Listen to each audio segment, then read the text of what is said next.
بھلا یہ قرآن میں غور کیوں نہیں کرتے؟ اگر یہ اللہ کے سوا کسی اور کا کلام ہوتا تو اس میں وہ بہت سا اختلاف پاتے،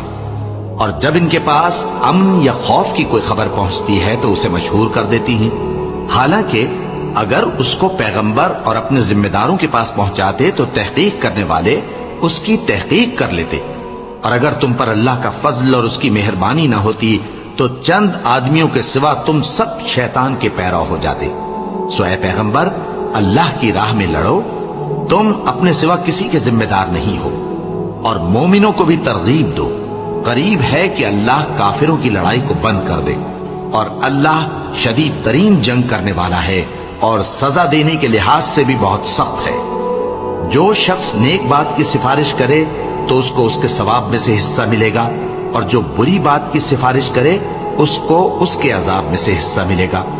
اور اللہ ہر چیز پر قدرت رکھتا ہے۔